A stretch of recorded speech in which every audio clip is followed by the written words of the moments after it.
qui a fait ça. Bonsoir tout le monde. C'est rigolo. Salut, Salut salut. Gator. Gator. Salut les gars, comment ça va? Ça va bien et toi? Bah ça va, ça va. Ouais. On se retrouve pour notre nouvel amas. Yes, déjà un mois d'avril, ça y est, fin avril. Bah, il y a eu Ça pas mal passe de choses, vite, hein. hein, les mois en ce moment. Ouais. Il y a eu pas mal de choses, je vais faire un petit programme vite fait, donc on va déjà faire un petit coup d'œil sur le Falla World pour commencer par ça, une fois n'est pas coutume, histoire de montrer la nouvelle marketplace. Après on fera un petit tour des actus avec les dernières choses qui se sont passées cette semaine et ces dernières semaines d'ailleurs. Et enfin, bah, la Dream Team va nous présenter son product, j'ai envie de dire, et on va en profiter pour parler Fat Contract. Donc là, je laisserai la main à Tioneb qui nous montrera comment marche tout ça. Et vu que toute la team presque est là, vous pourrez témoigner de cette grande expérience, je pense, et de comment ça a ouvert vos chakras sur le Fat Contract. C'est un excellent programme. Voilà. Bon, on a qui? Cool. On va se Bon, présenter quand même. Présentons-nous. Moi, c'est Gator allez. Corps. Je suis content d'être là. Voilà, je passe la main. Moi, c'est Romain. Bah, moi aussi, je suis content d'être là. Comme chaque mois, c'est parti pour de nouvelles aventures. Yes. Ben, moi, c'est Arnaud. Salut tout le monde. Pareil.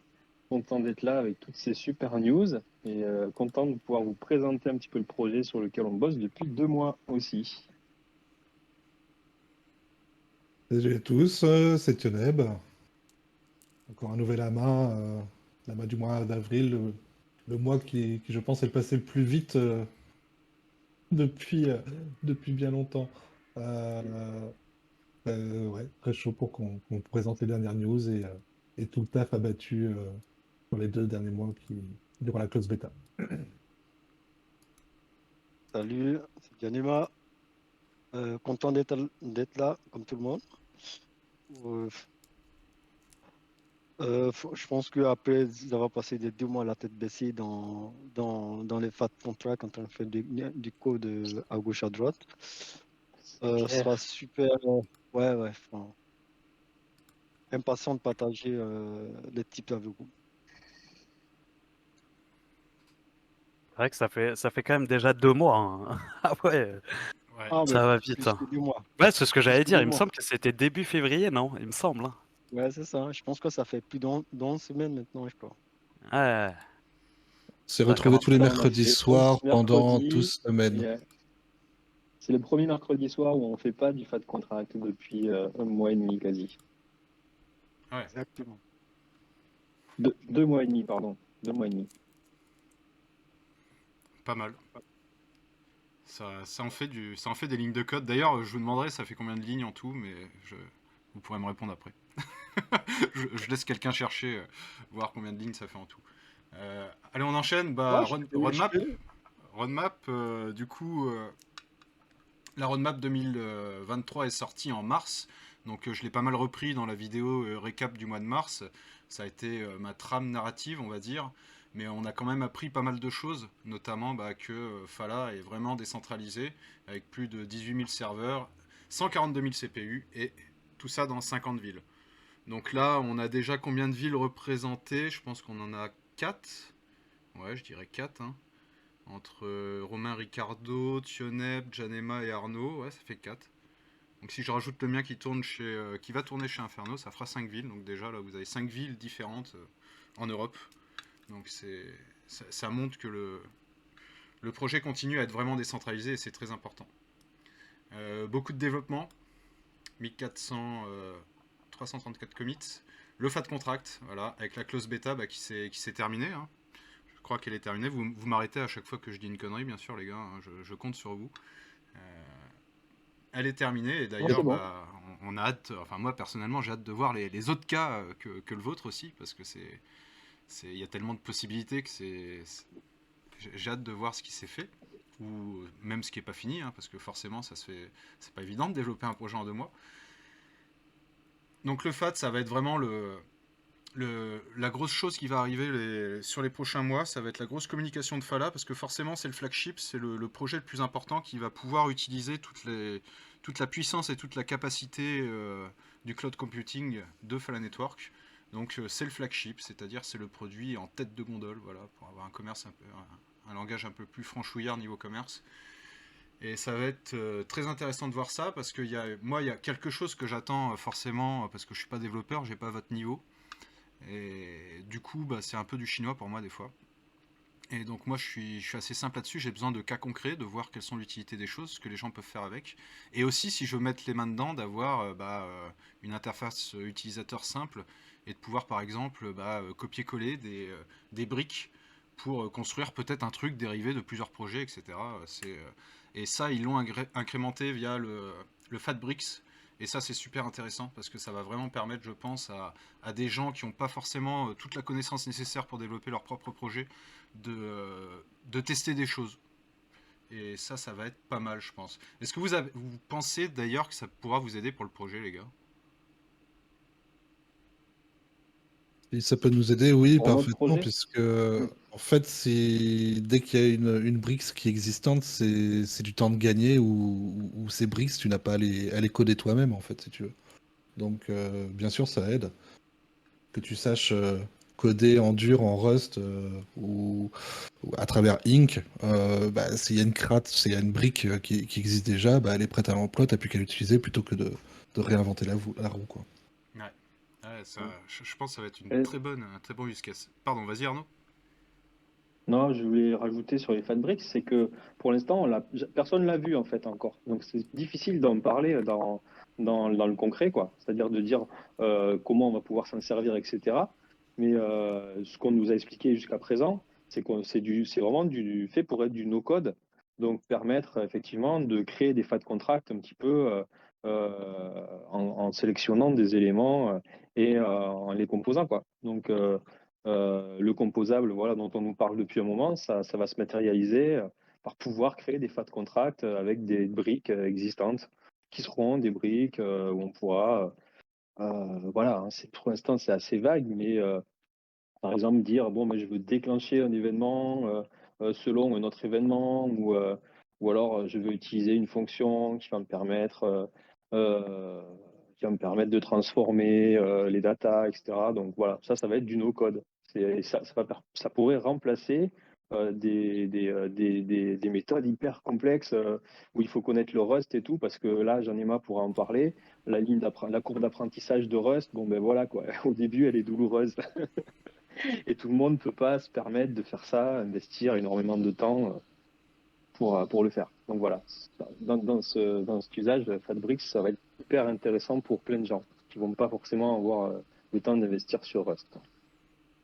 Ah, c'est clair. Moi, j'ai hâte de voir, d'avoir une banque, on va dire, une base de données de briques assez conséquente pour voir ce que les gens font avec, parce que forcément, plus il y aura de fat contracts déjà existants et de briques à choper, bah, plus on pourra créer des choses massives et qui tapent un peu sur tous les plans de l'informatique. Donc, c'est super intéressant, je pense. C'est une Ouais, je pense, très bonne philosophie de développement. oui, il faut aussi, moi, je pense aussi que le Fabric aussi est peut-être orienté aussi des devs qui ne veulent pas s'aventurer sur Rust, hein. Tu vois,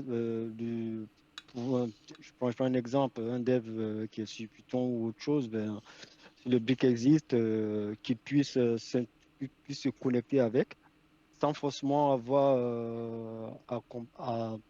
bon, sans forcément passer par l'étape douloureuse que nous avons tous traversée pratiquement dans l'apprentissage du Rust. Ah, pour moi, ça pourrait être un des use cases du Fabric. C'est pas uniquement du no-code pour les non-devs, mais je pense aussi que cette possibilité de permettre à d'autres devs qui ne sont pas forcément Rust de pouvoir se connecter avec. Encore une fois, ce sont des hypothèses, hein. On attend de voir la team pour voir si c'est vraiment le cas, mais moi, l'un des use cases que je vois, c'est celui-là. Ah, c'est clair, ça promet un beau truc. Quelqu'un a autre chose à dire sur le Fatbrick ou on enchaîne? Ok, et ben on enchaîne. Mm. Donc, Voilà, on verra ce que ça donne quand ils le sortiront, quoi. ouais, C'est c'est ça. comme tout, mais La promesse est Imminent, belle. il nous tarde de pouvoir jouer avec. La promesse est vraiment belle, je trouve. C'est tant Ouais, sur le point de vue potentiel, tu vois, que idée, en fait. C'est ça qui est bien, quoi. grave. Donc on enchaîne compute. Pas grand chose à dire, de toute façon hein, vous avez tout qui est résumé dans la vidéo d'une demi-heure, donc on va passer assez vite. Moi ce qui me trigger un peu c'est le SGX2. Voilà, là je pense que Tionep tu pourras en parler, le SGX2 ça t'inspire quoi toi?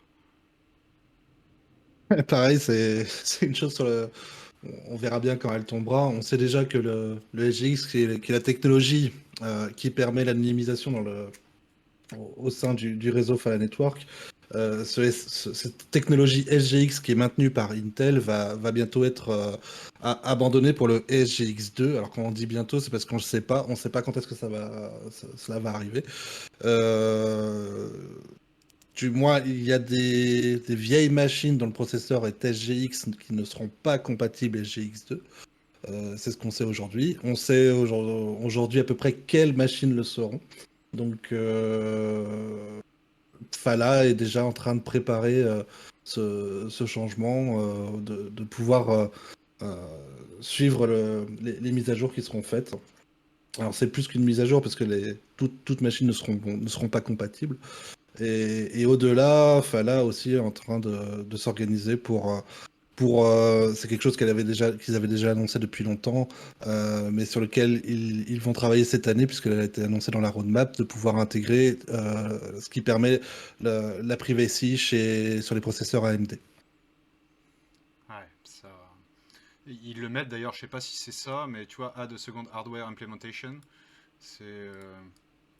J'ai du mal à le comprendre, ça, si c'est une deuxième capacité de worker, entre guillemets, je pense à du GPU par exemple, ou si c'est ce dont tu parles avec AMD.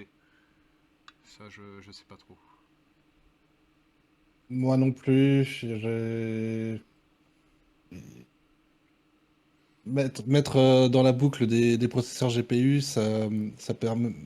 J'ai un peu de mal à y croire dans le sens où ces processeurs n'ont pas la possibilité pour moi de pouvoir permettre de l'anonymisation. Ouais, ouais, ouais.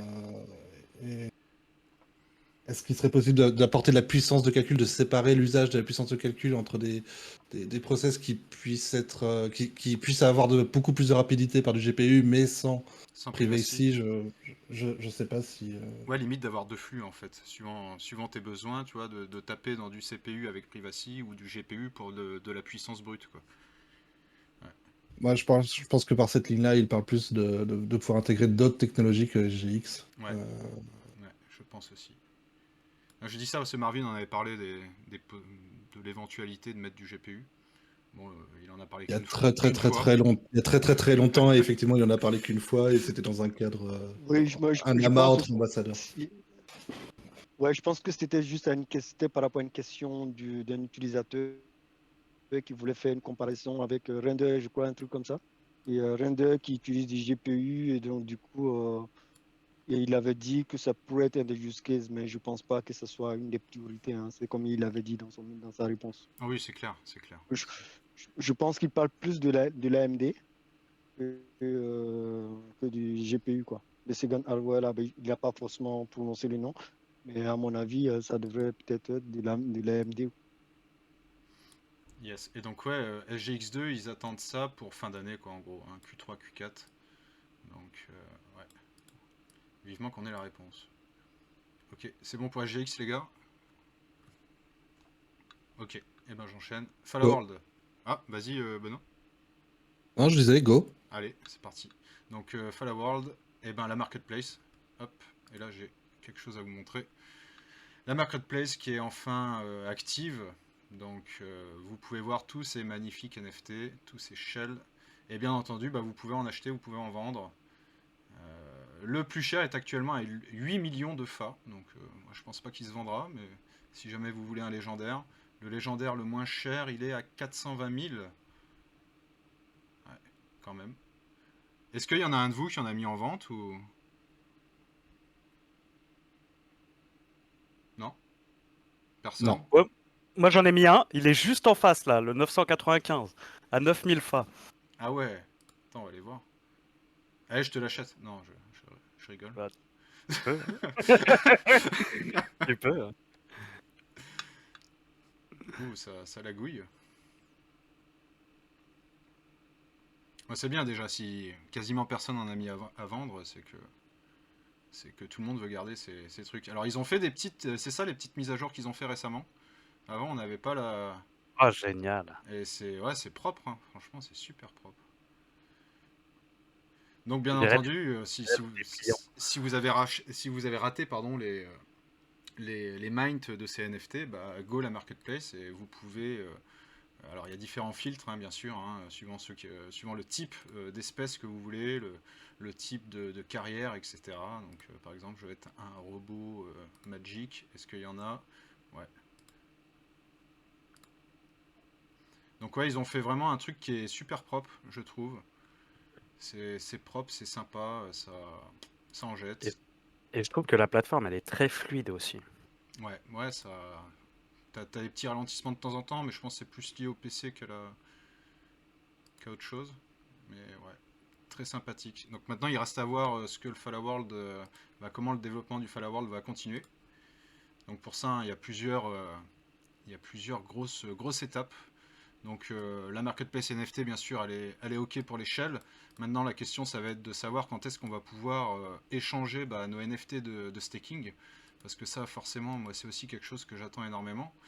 Si je vais sur mon profil de staking, vous le savez comme moi, je vais avoir en fait tout simplement des NFT par rapport à mes positions que j'aurai dans certaines pools.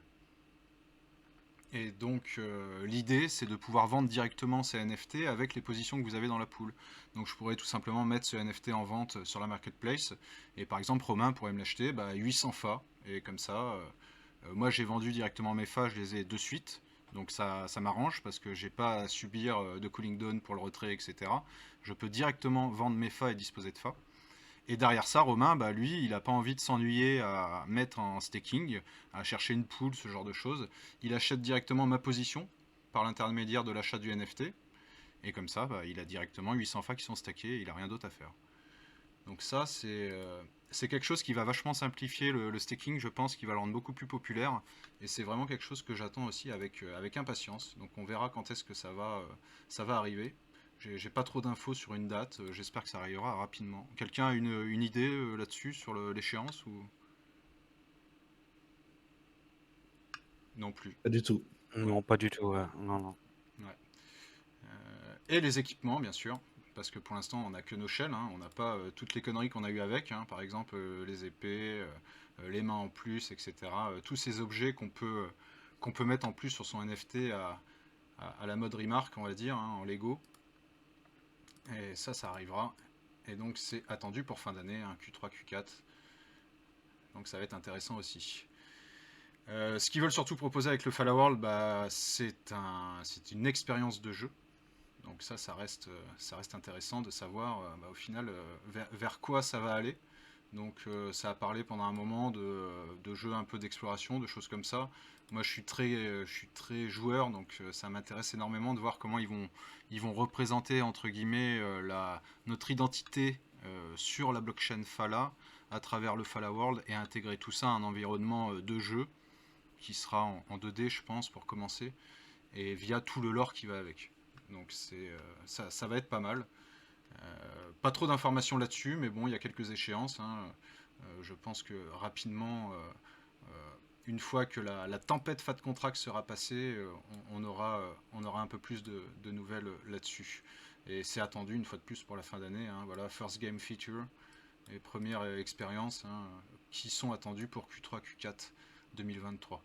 Et bien sûr le Cypher Mode, hein, qui est le parallèle avec les briques de Fat Contract, puisque c'est tout simplement la même idée qui sera appliquée pour ce qui est mode jeu et métaverse, c'est-à-dire tout simplement un SDK clé en main où les gens qui ne savent pas coder pourront monter eux-mêmes leur expérience via du no-code. Je ne sais plus qui a utilisé ce terme, mais c'est exactement ça en fait.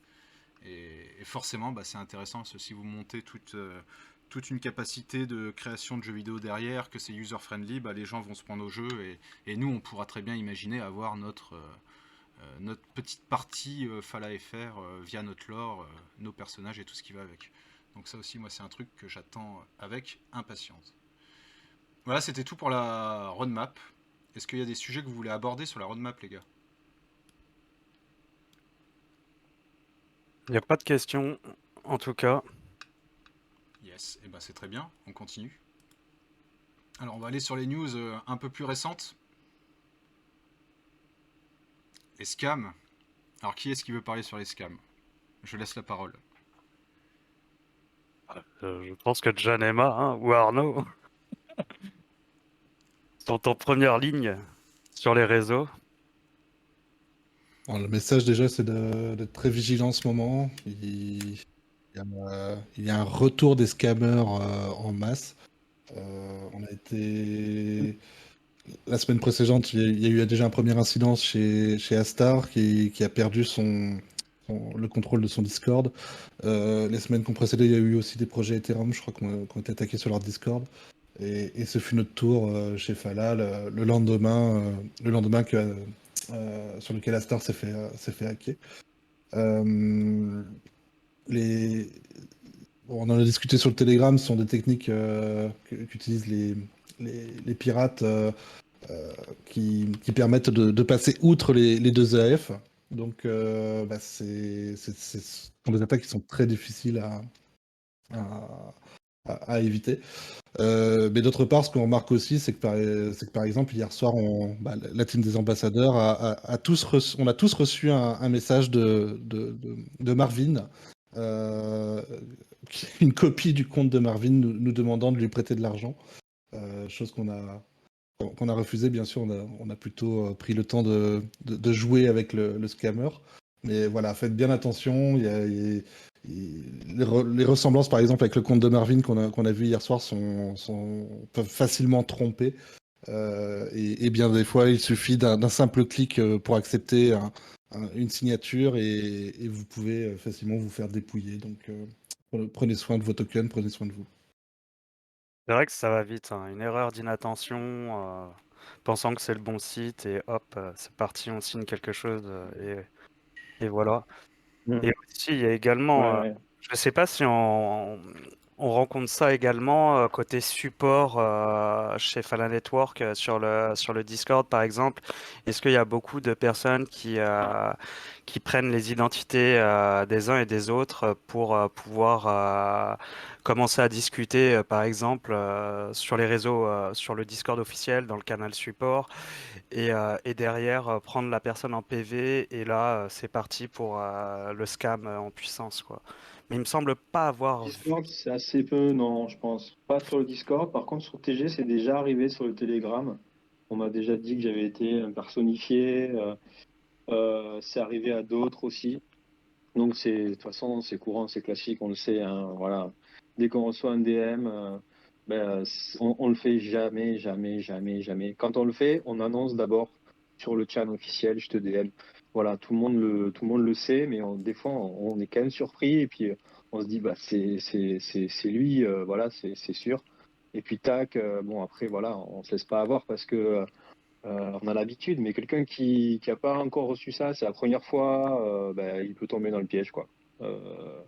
Et ça, c'est vraiment le truc. Il suffit de suivre un lien avec un truc un peu véreux dessus.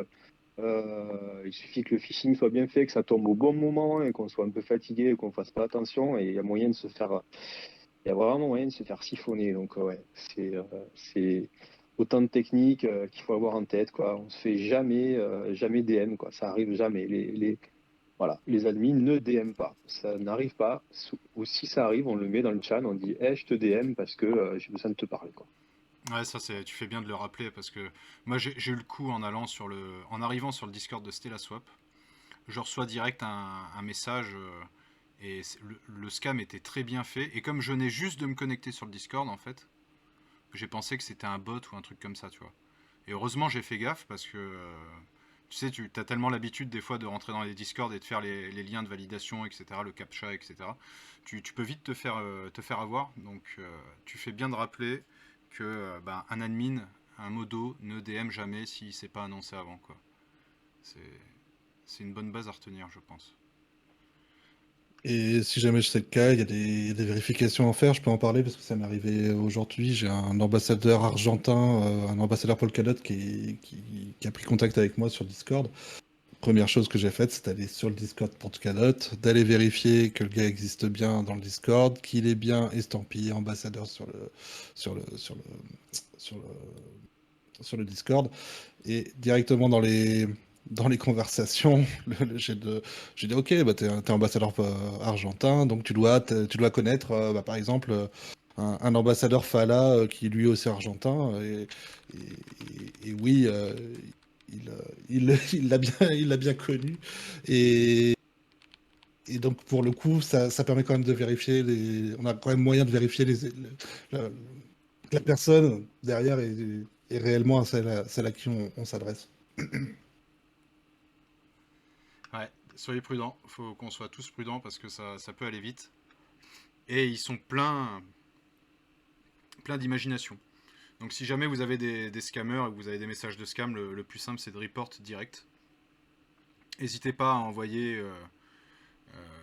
à poser la question sur les channels officiels. Voilà, j'ai reçu tel message, etc. Mais la première chose, que ce soit sur Telegram ou sur Discord, il faut report le scammer. De façon à ce que son compte soit supprimé le plus rapidement possible.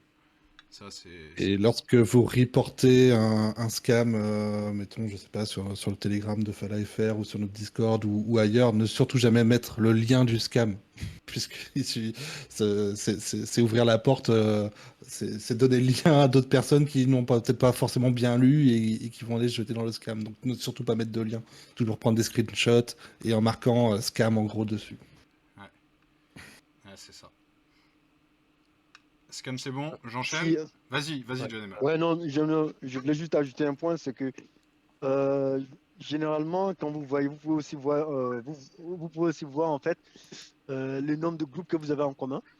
Généralement, si c'est qu'un seul groupe, il Ça y a pue, de ouais. très fortes chances que ce soit un scam. Voilà. Par exemple, quand carrément. tu es dans l'écosystème Polkadot et qu'une personne n'a en commun qu'avec toi que Fala et qui est, qui est dans le même groupe Fala que toi, donc je pense qu'il y a de fortes chances que ce soit un scam. Ça ne veut pas dire que c'est tout le temps le cas, mais bon, c'est juste pour dire, quand c'est le cas, faites attention. Ouais, c'est clair. Toujours être prudent. Toujours, toujours. On continue avec les news de la semaine. Donc, computing, on est toujours à 252 millions de FA. 46% des FA sont stakés, ça fait 464 000 FA par jour, ce qui est énorme, faut en profiter. Hein. Il est quand le prochain halving d'ailleurs?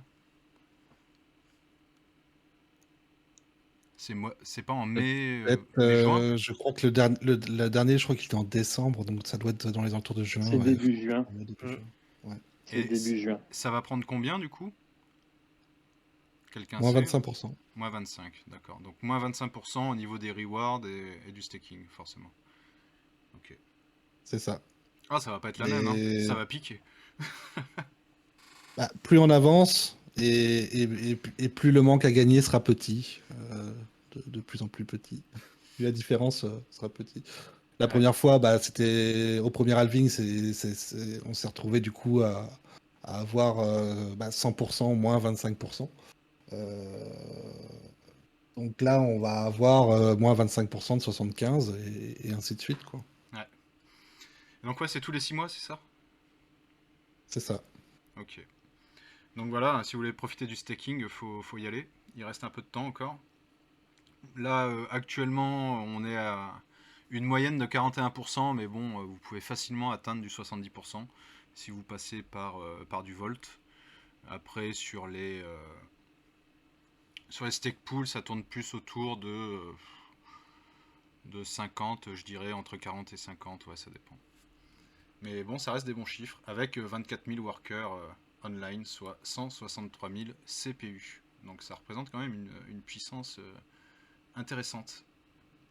La tokenomique Gemini, qui est-ce qui peut parler de ça? Benoît, toi qui sais tout, c'est quoi la token Gemini? Alors, donc, la tokenomique Genemi, C'est ce qui va encadrer la livraison des rewards. C'est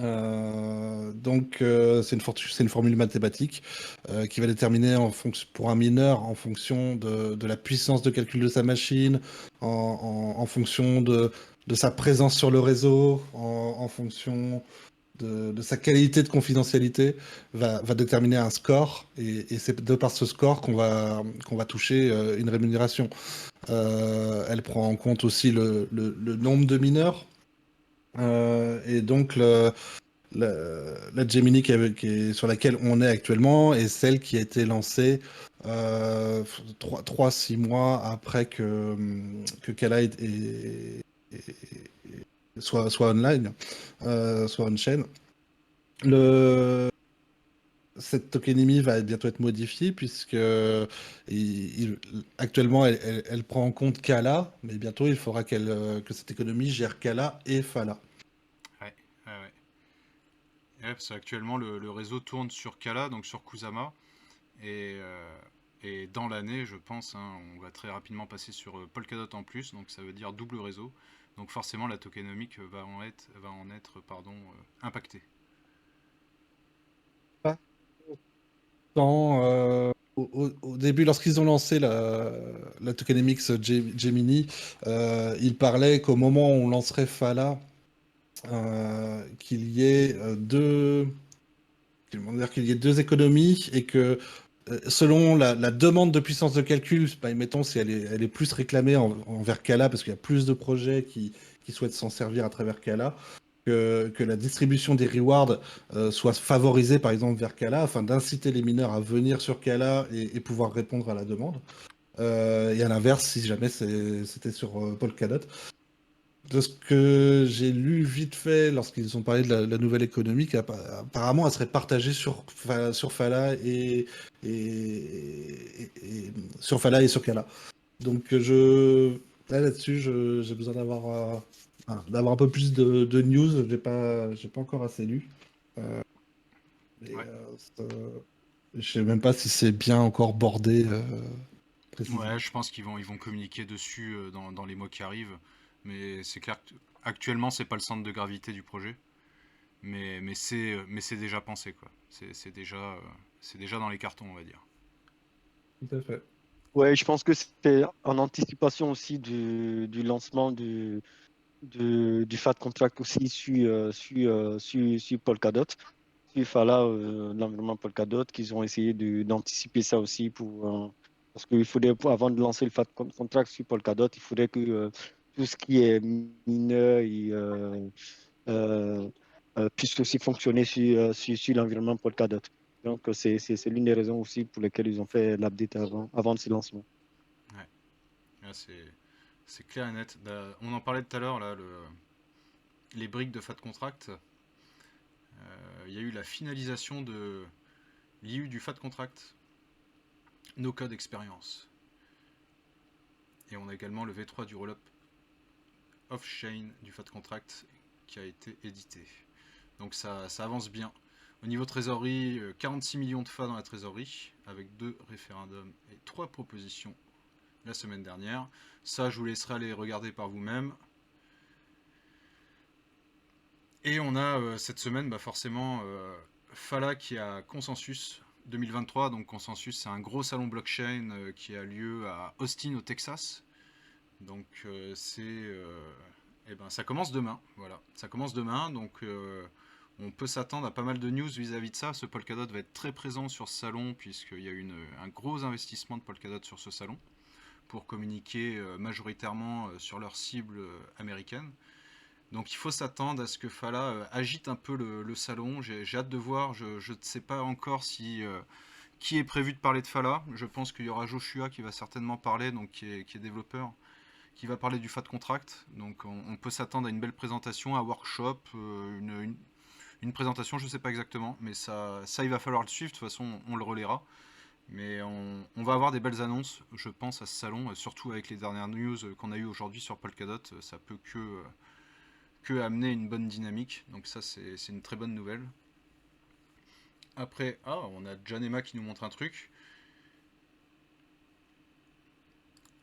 le FAT contract et le FAT to meet. Bah, Tioneb, je vais te laisser la main pour le FAT to meet. Je vous laisse présenter votre bébé.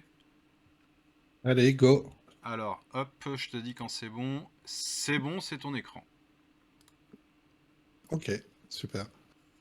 Alors, qu'est-ce que le Fat to Beat? Donc, c'est le projet qu'on a réalisé dans le cadre de la close bêta.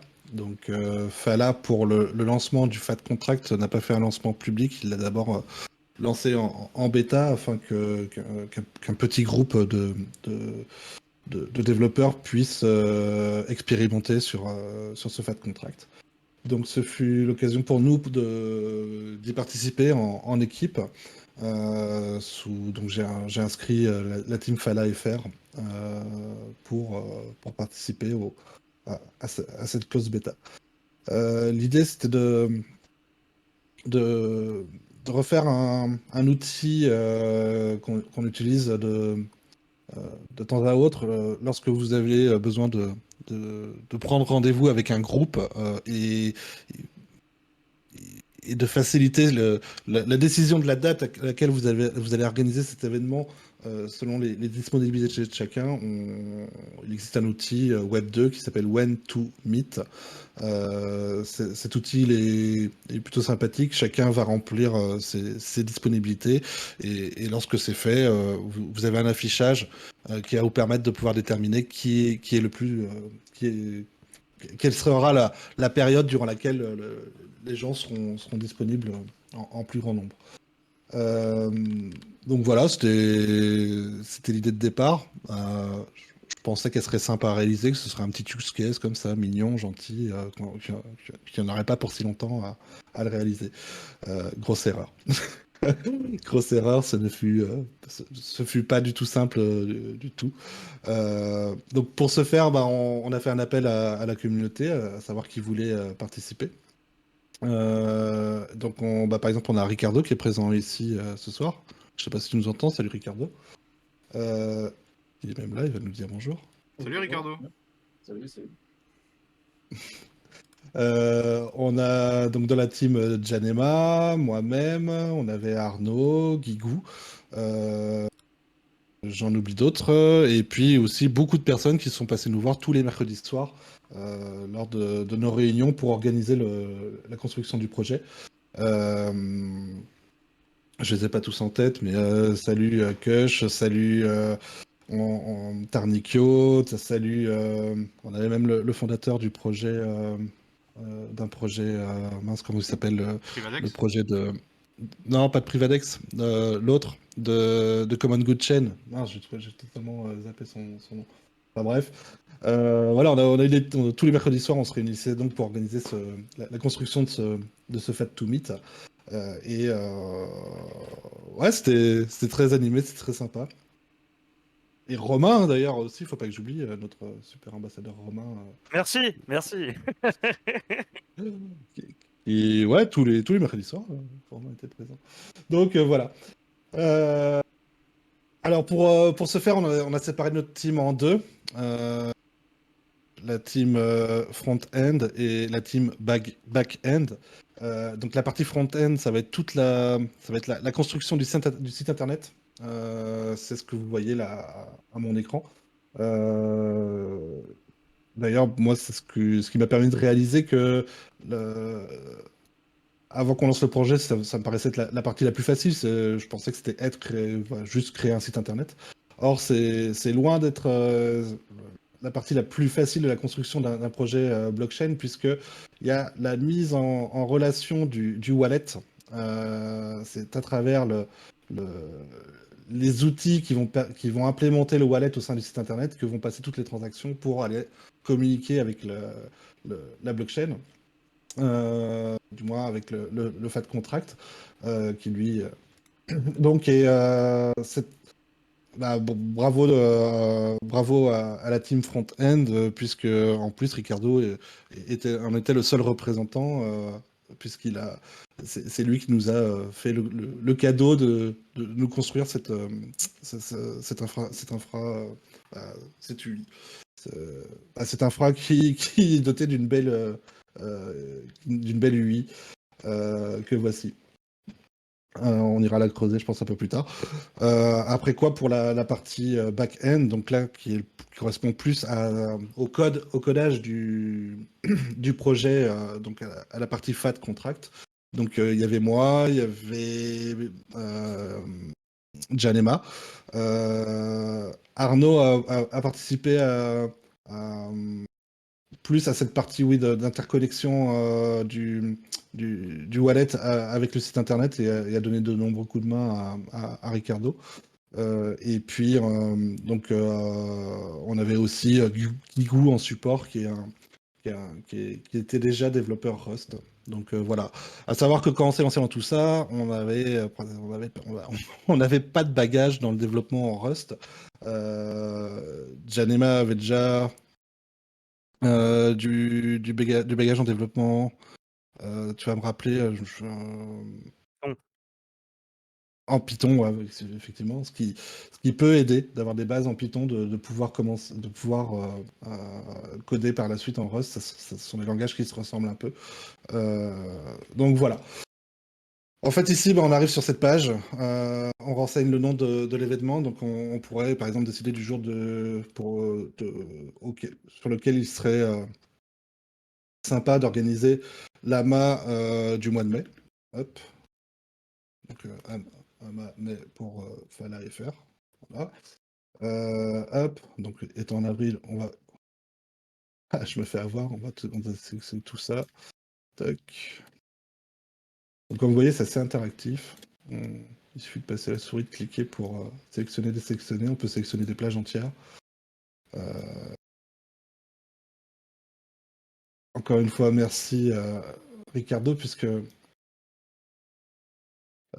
cette infra, c'est à toi qu'on la doit. Et cette version-là vient tout juste de sortir aujourd'hui. Voilà. On peut choisir une délimitation. Voilà, on va pas les faire nos amas entre. Voilà, on va proposer de les faire entre midi et minuit. Et voilà, on lance la création. Tu peux y aller, hein, mais c'est pas encore été connecté, hein, pour info. Ah, oui, bien sûr. Ok. Ouais, oui, je pense que ça se fait encore, cette partie n'est pas encore connectée au Non, contrôle. Ok. ça, vraiment, c'est la partie côté event, hein, qui est Ça, fonctionnelle avec l'autre. c'est ta version du jour. Ok. Oui, c'est ça. Donc voilà l'exemple, par exemple, d'une personne qui vient sur l'outil pour venir renseigner ses disponibilités. Donc c'est une personne qui aura reçu le lien vers l'événement auquel il est invité à venir participer. Donc je vais m'y connecter dessus. Hop, voilà. Et puis bah, je vais venir renseigner les différentes possibilités sur lesquelles moi je peux être présent.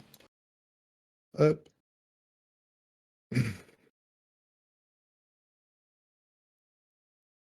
Allez, c'est pareil. C'est pas sur le bon lien, quoi, en fait. Non, je pense qu'il faut cliquer sur. Non, Et... c'est plutôt cliquer sur Synthetics. C'est plutôt cliquer sur Synthetics, en fait. L'update availability, c'est une fois que tu as envoyé et que ça a été Ah, updaté, ok. c'est rafraîchi pour dire est-ce que ça a été pris en compte dans le contrat. Pour le coup, il faut que tu signes. C'est en cours.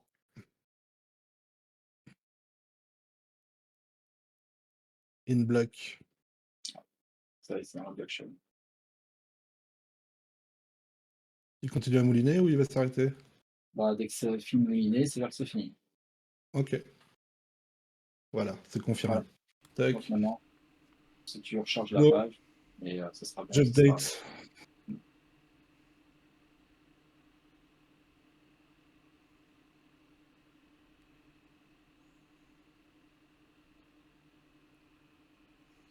Ah, je suis pas sûr que mes dispos étaient prises. Ah, attends, j'ai quitté. Tenez, save.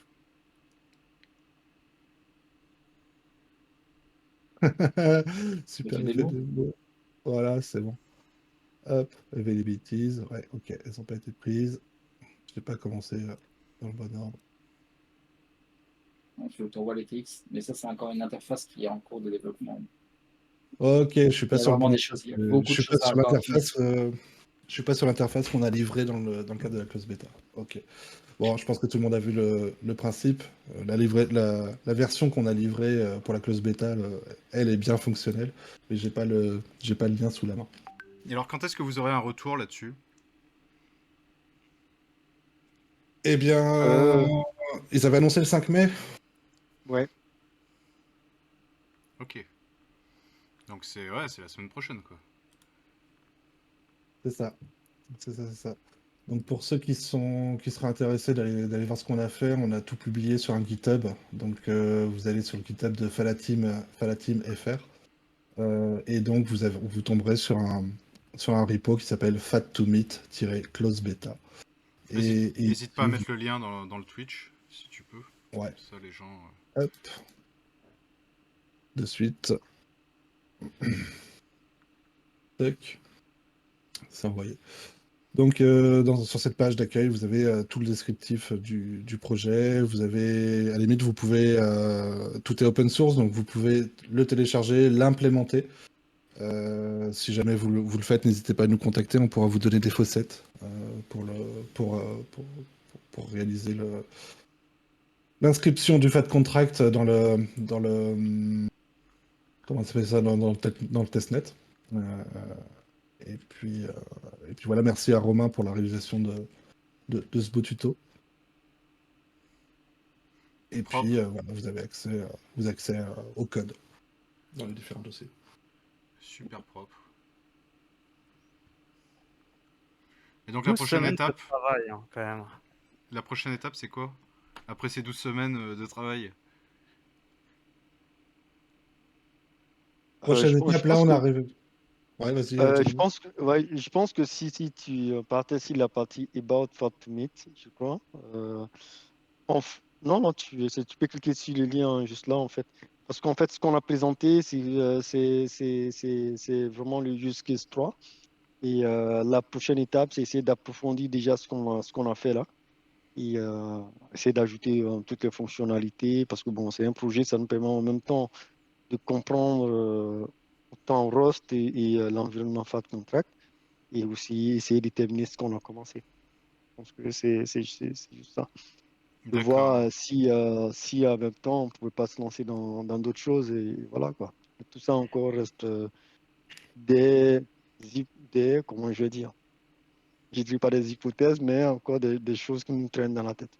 Ouais. Et alors, est-ce que du coup, faire ça là pendant ces 12 semaines, ça a un peu plus ouvert votre esprit vis-à-vis des capacités du FAT Contract? Alors, ils ont été Je géniales, parle ils ont été géniales ces 11 semaines parce qu'en fait, si tu veux, quand on a commencé, on a vraiment commencé en mode débutant débutant de chez débutant. Et en plus, dès les débuts, on a connu la mise à jour de Inc 3 vers Inc 4. Donc ça, il y a eu pas mal de couacs au début où on savait pas trop sur quel pied danser.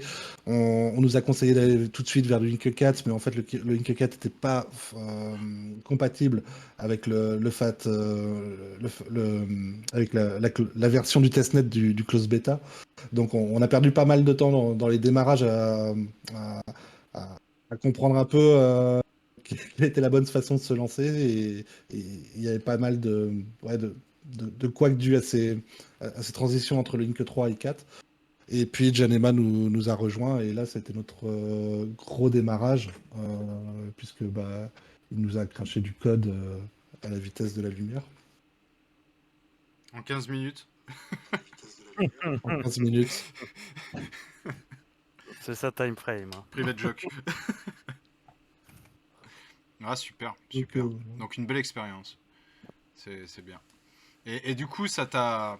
Enfin, je sais pas, toi, Benoît, Janema, Ricardo, toute la team, là.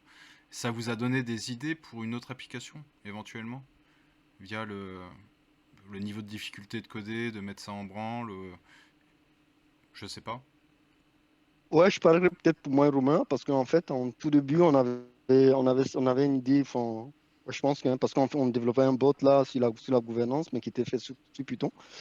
Et un soir, en essayant de voir le layout, eh ben, on se disait, mais attends, pourquoi pas Parce qu'en fait, la plupart des bots qui sont faits là, les données sont sauvegardées souvent en local ou dans un serveur ou toutes des choses qui peuvent être attaquées, quoi. Mais pourquoi ce serait, aurait peut-être pu être intéressant de faire, de faire une dev d'un bot, par exemple, en utilisant du FAT contract. Effectivement, quand tu regardes, tu peux, les infos que tu sauvegardes dans ton serveur ou dans ton truc, tu peux le faire passer dans le FAT contract et aller les sauvegarder sur du S3. Et ça, c'est des choses qui peuvent être faites, quoi. Et voilà, ça c'est un exemple, hein. Mais je pense que, bon, pour moi, je pense qu'il y a beaucoup de choses qui sont faites aujourd'hui avec la Web 2 qu'on pourrait utiliser le FAT contract pour le faire. Je pense qu'aussi, d'ailleurs, il est là, je pense que Guigo aussi, il a fait un projet qui combine Asta et puis du FAT contract, hein, et je pense qu'il est le mieux placé pour en parler. Ok, super. Autre chose sur le Fat to Meet, les gars? Nine, ok, je continue alors. Non, je pense pas. C'était une très très bonne expérience. Ça permet à Jan et Matt de pouvoir se dire aujourd'hui développeur blockchain, ce qui n'était pas auparavant. Et ça permet aussi à Ricardo de pouvoir se dire développeur front-end. Donc il y a encore de l'apprentissage à faire, mais ouais, faut continuer quoi en fait. Et, et puis bah en fait, faut surtout oser et il faut surtout persévérer. Ça demande beaucoup de persévérance. Pour beaucoup qui se lancent,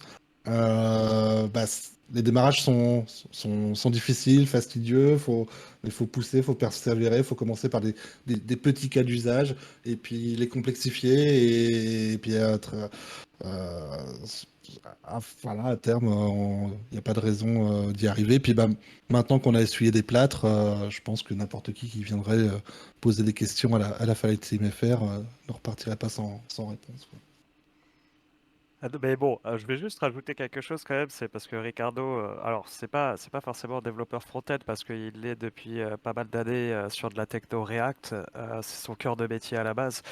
Mais je pense, je sais pas s'il nous écoute, mais je pense que ça lui a appris, parce qu'en fait on a déjà développé des dApps côté Solidity avec Ricardo, y compris des marketplaces, mais je pense que là ce qu'il a vécu ces dernières semaines, ça a été une grosse expérience parce que avec les API, les SDK de Polka.js, etc., je pense que c'est complètement autre chose et c'est un autre paradigme complet par rapport à Solidity. Je ne sais pas si Ricardo, tu m'entends, tu veux en discuter un petit peu de ton expérience Polka.js. Oui, je voulais juste rebondir. Bah, c'est vrai que tu as rebondi quelques mots, hein, parce que j'écoutais de loin, mais oui, Benoît, je suis pas dev, non pas juste de commencer dev, hein, c'est la seule partie qui était assez complexe, c'était combiner les deux mondes du Web 2 au Web 3, et surtout la partie Polkadot, où là actuellement il y a plein de choses qui sont en cours de développement. Tout est en bêta, et c'est ça le plus gros challenge, c'était de lier les deux mondes pour que ça fonctionne avec des mises à jour quasi, je sais pas, tous les 2 jours, côté Fala et autres. Donc là, c'est vrai qu'Arnaud m'a beaucoup aidé par rapport à la partie SDK bêta de Fala, pouvoir connecter. Mais le challenge vraiment le plus, c'est de tout connecter, interconnecter tout pour que tout fonctionne, on va dire, bien, parce que même si c'est encore en version bêta. C'est ça le challenge. Après, côté front, j'étais oui, quasiment seul, et au moins l'avantage, c'est que je peux y taper, casser un peu dedans, certaines problématiques qui étaient inconnues. Je sais pas, tous les 2 jours, j'apprenais des trucs. Donc, mais c'est ça, c'était vraiment une super expérience. Après, comme disait Gator, les projets maintenant, on sait comment ça fonctionne, on sait comment interconnecter le tout. C'est-à-dire que ça fonctionne avec des fat contracts et autres. C'est-à-dire que maintenant, ce qui manque, c'est toutes les idées. En fait, savoir avoir un projet pour monter quelque chose, et sans doute, on aura beaucoup moins de difficultés, on pourra le faire beaucoup plus vite. Après, l'idée de base, oui, c'est un tout nouveau projet à avoir, à développer. De toute façon, moi, je serais toujours libre pour essayer voilà, pouvoir travailler avec vous, parce que ça, c'était, on a tous, c'est tous donné la main dans les mains, on va dire, on a avancé à essayer d'apprendre tous ensemble, et c'est ça qui est challengeant, quoi. Voilà. Ouais, beau travail d'équipe, les gars. Bravo pour ce que vous avez fait, Ouais. franchement. Moi, j'ai hâte de voir, d'aller au résultat, que vous puissiez me dire avec mon niveau. Vas-y, c'est bon. Je t'ai invité sur un Fat to Meet. Tu peux venir. Tu peux mettre ta dispo. J'ai hâte de ce On a une moment-là. question de, on a une question de Stark qui nous demande si on peut connecter des API d'Exchange au FAT contract. Donc oui, Stark, c'est tout à fait possible. Ce qu'il faut comprendre, c'est que le FAT contract va pouvoir permettre d'aller interroger l'Internet. Tout service Internet qui dispose d'une API peut aller être interrogé par le FAT contract. Donc ça comprend les exchanges, ça comprend par exemple le S3, ce dont parlait Janema tout à l'heure. Ça peut vite être demander beaucoup de temps d'exécution d'aller placer toutes les données d'un smart contract dans une blockchain. Donc le FAT contract va pouvoir par exemple permettre d'aller stocker des datas sur un service Google, sur un service Amazon, ce qui pourrait paraître crado comme ça, mais non, puisque toutes nos datas sont envoyées encryptées, donc on peut très bien se servir des API de stockage, de services de stockage tout en anonymisant nos datas, afin qu'elles ne puissent être consultées par le grand méchant loup. Alors, il demande Stark, pas que consulter, mais par exemple passer un trade. Tout ce que tu peux faire grâce à une API, tu peux le faire avec le FAT contract. Euh, et bah, Ouais, ce sera à tester, mais tu peux très certainement réaliser ton bot de trading sur un FAT contract, le développer sur un FAT contract, et ce bot aura la main grâce à tes clés API pour aller procéder à tes transactions sur ton exchange, sur ton SEX ou DEX, s'il dispose d'une API. Ouais, propre. Ouais, ouais, c'est sans limite, hein. Et c'est vraiment, vraiment un beau produit. Très beau produit. c'est vrai qu'il n'y a pas de limite, hein, de toute façon, et il n'y aura pas de limite de blocs non plus. Donc, c'est un excellent produit, ce FAT contract. Yes. Il y a un soir, il n'y a pas si longtemps, j'ai été, je sais pas, taper top 100 des API. Donc les API, ce sont les outils que fournissent un service Internet pour pouvoir soit récupérer des données, mais aussi envoyer des données. Et donc, histoire de voir si ça me donnait pas des idées de, de FAT contract à développer. J'en ai pas trouvé, j'ai juste passé 5-10 minutes comme ça pour voir, mais ça peut être des voies à suivre. Allez voir ce qu'il existe en API pour avoir des idées d'usage du FAT contract. Ne vous inquiétez pas, si c'est des idées qu'il vous faut, j'en ai plein. Gator voit un petit peu, comment dire, à chaque fois je lui balance des plans. Donc, Ouais, mais en parlant de plan, on va enchaîner d'ailleurs sur ta dernière diapo. ah. Alors, Pay for Cloud Service. Alors, je te laisse décrire, hein, Romain. Non, mais ça, c'est vraiment c'est un service, comment dire, de paiement via le FAT contract. Donc, c'est par rapport à l'utilisation. C'est comme c'est as you go de AWS ou, comment dire, de Microsoft. Et en fait, c'est vraiment un modèle, comment dire, de tarification qui permet aux utilisateurs tout simplement de payer leurs services en utilisant comment ça s'appelle, le nombre de ressources et comment ça s'appelle, de ressources nécessaires, et ils payent à la consommation, donc en utilisant leur token FA tout simplement. Bien, propre. Et donc, ouais, il y a cette petite infographie. Je vais mettre le lien dans le Twitch. Ça, les gens pourront en profiter. Qui est bien sympa. Bah voilà, les gars, je pense qu'on a fait le tour. Est-ce qu'il y a un autre sujet dont vous voulez discuter autour de Fala? S'il y a des questions sur le chat, les gars, c'est le moment. Donc, n'hésitez pas. Moi, il y a juste un truc dont je voulais parler, c'est cette news où Chronos, alors Chronos, c'est la blockchain de crypto.com qui annonce collaborer avec AWS pour booster Ils sortent en fait un accélérateur programme pour les applications Web3 et tout ça avec le support d'AWS.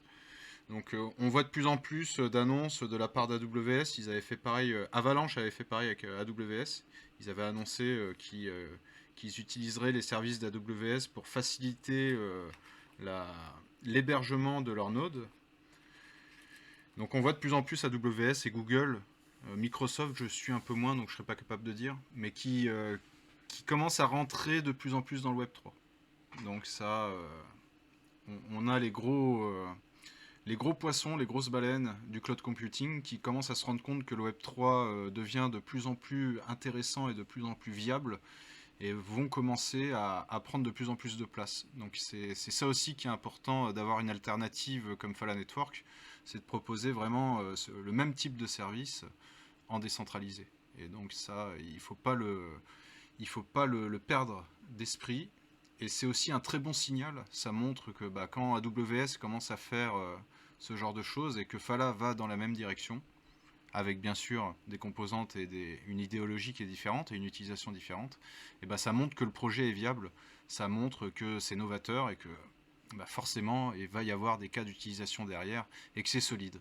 Donc moi je prends ça comme une très bonne nouvelle pour nous et ça jette un peu plus pour ceux qui se posent la question les projecteurs sur la question justement de la décentralisation du cloud computing pour les applications Web3. Donc c'est pas mal. Je sais pas ce que vous en pensez. C'est bullish. To the moon. To the moon. Moonboy, Moonboy, mais que fait Moonboy? Il nous faut sort de ce corps. on recrute un Moonboy d'ailleurs, hein, si vous êtes intéressé. Bon, je pense pas qu'on puisse avoir un Moonboy qui soit aussi performant que celui qu'on a.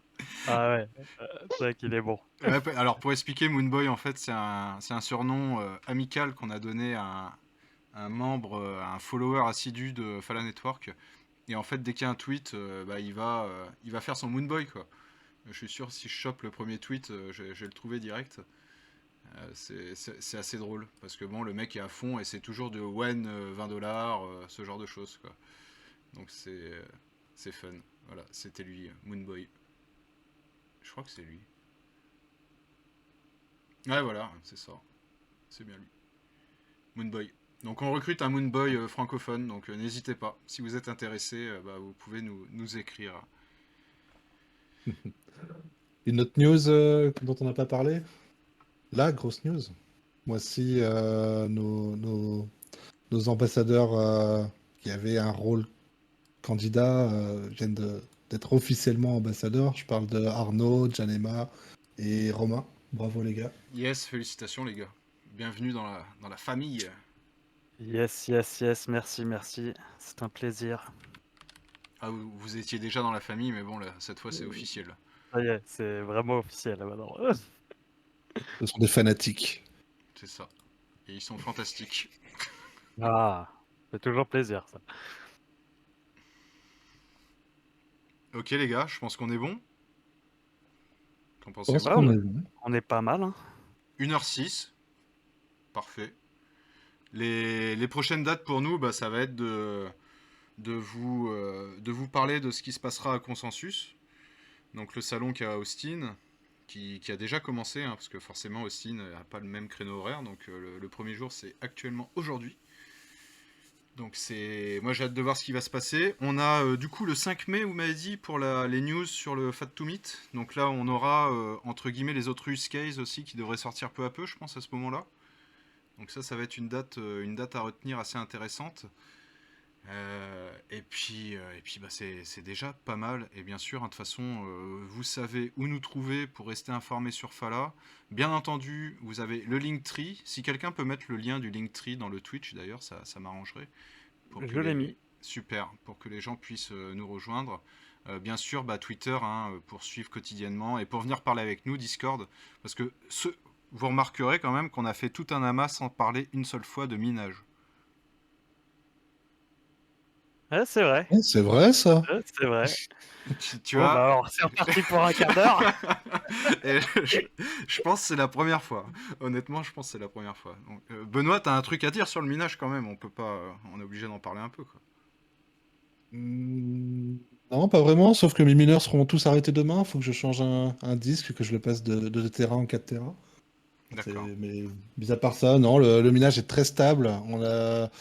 Suite au passage du V2 staking en janvier, ça s'est pas fait sans couac. Il y a eu une petite période de flottement. Mais depuis cette période, je sais pas ce que vous en pensez. Il y a Romain, Ricardo, Janema ici qui sont mineurs, tout comme moi, bientôt Gator. Du moins, le minage est très très stable.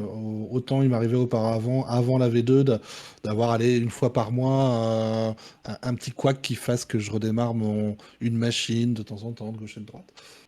Donc ça me demandait beaucoup de vigilance. À ce jour, c'est très très stable. Je n'ai pratiquement, ouais, mis à part cette grosse intervention de main qui est nécessaire,